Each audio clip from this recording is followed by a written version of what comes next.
So 4 of the lymph nodes that were removed, 3 were involved. That was 6 years ago.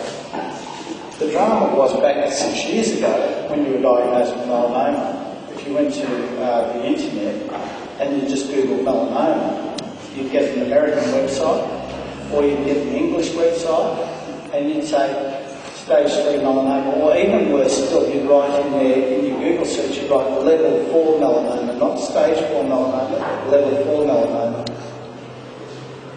And on that, you'd see these statistics that come up and say, yeah, this fellow's not going to live for very much longer.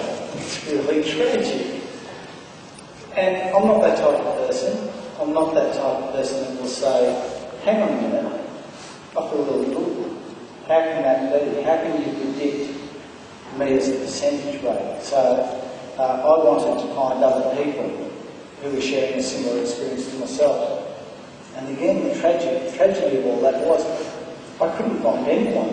Not a single soul would be out there standing up saying, hey, come over here, I'm also a melanoma, a person who has melanoma, a person who's suffering with this disease. Put it however you want, but I could not find a single person.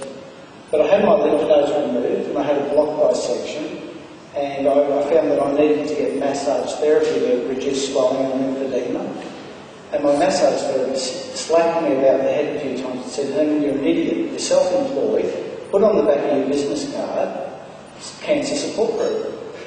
I said, yeah, cancer support group of 1. But she was right, I did that. And I met another fellow by the name of Brent Grace.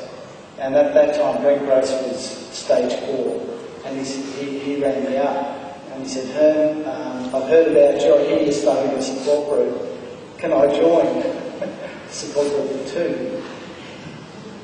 We not only joined in support group, but we joined in Melanoma Patients Australia. What you see today is a legacy of 2 young fellows and 1 old fart, namely me, getting together and saying, yeah, let's do something. Let's bring a community together and let's start to think positively about this disease. And we've heard Professor Thompson, and it's fantastic to hear, as we say, specialists. We don't often get an opportunity to hear it, pardon the expression, from the horse's mouth, but it's great to be able to question and to have a doctor who's honest enough to say, well, this is what it is, this is how it looks. And I really applaud you, Professor Thompson, for that. Thank you very much.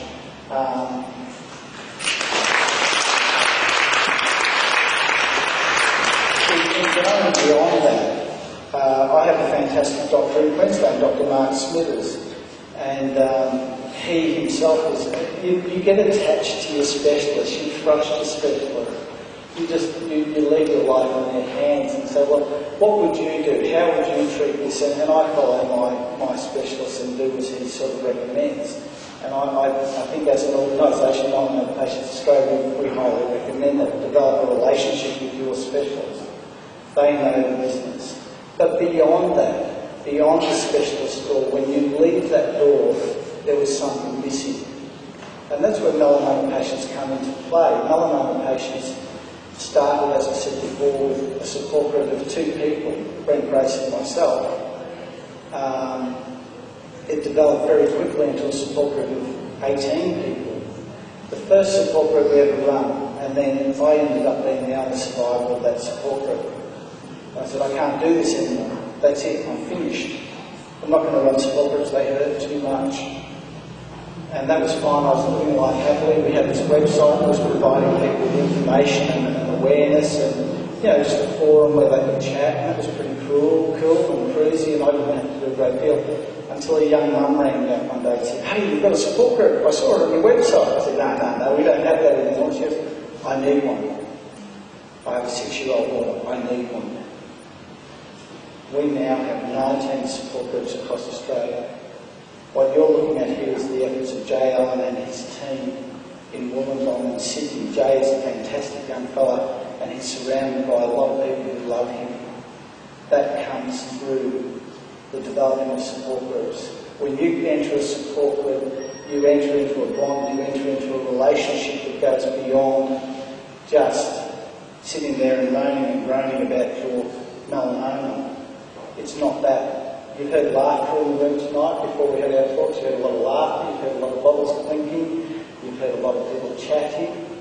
That's a support group we share as a family. The one thing we do share is a fear and cloud that hangs over our heads, that any day I could go stage 4, any day Jay could go stage 4.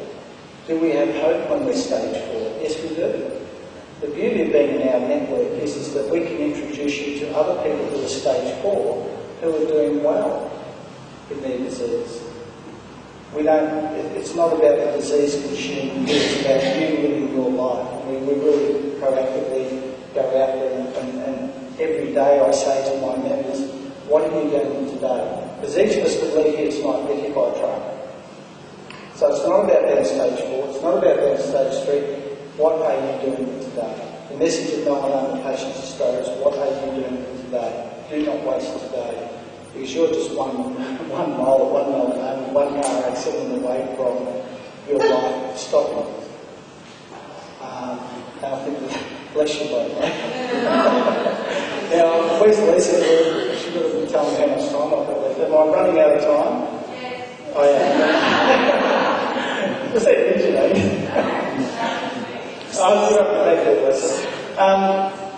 one really, really important point, there's a couple of points, but when I was first diagnosed, a lady came up to me and she said, oh, congratulations. I said, you cruel woman, how dare you say congratulations?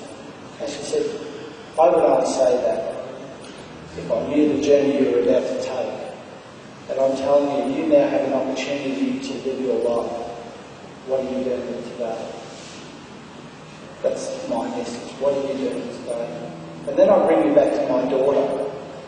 Professor Thompson, I'm sure you've removed many melanomas on people's backs and things like that. Mine had an infection in it, so my doctor said, oh, we're going to leave that sucker open.